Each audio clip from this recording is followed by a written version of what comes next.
i35equipment.com. This is the 19 kilowatt Perkins diesel powered generator trailer. It is a tandem axle trailer with a 2-inch ball and a 6-pin light hookup. As you can see, it was last serviced May of 2019 at 1170 hours. Currently has a 1171 showing. You can come look at it for yourself. You can bring your mechanic, operator, and electrician, or hire some local ones to accompany you. It is shown by appointment only, though, so please give us a call to get on the calendar. Our phone number here is 405-833-6437. If you'd like a hauling quote, we've been sending these all over the country, so we can get you a quote to get to your farm, job site, or anywhere else you're headed to. Tire size is LT235, 75 R15s.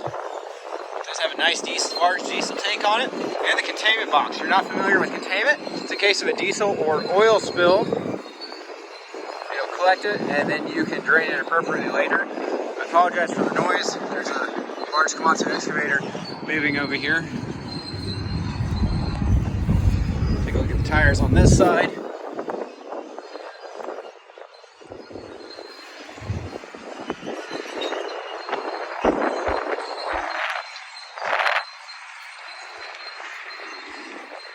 Here's a look at that 2-inch ball and then that 6-pin light hookup. As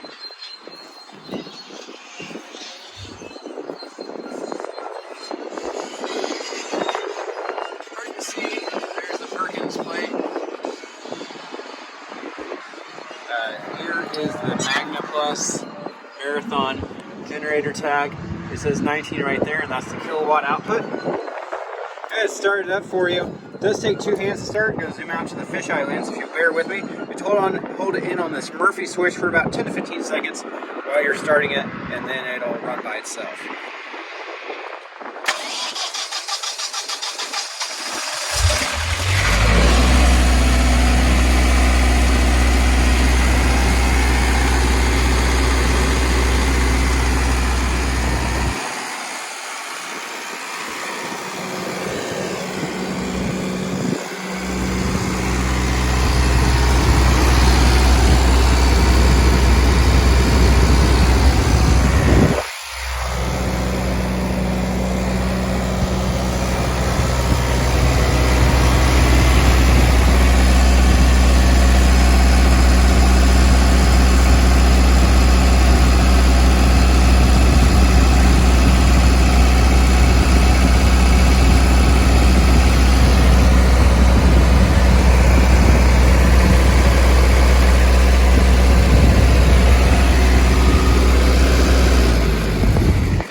Take time to watch this video. I hope it was beneficial to you. You can see our full and up-to-date inventory online at www.i35equipment.com. Give us a call to schedule a showing, 405-833-6437. If you know anyone looking to sell some equipment, please share our information with them, as we specialize in consignment sales and getting equipment sold. If you know someone who's looking for equipment, please share our website with them, because we have a large inventory of used heavy equipment, construction machinery. Thanks for watching. Hope you have a wonderful day.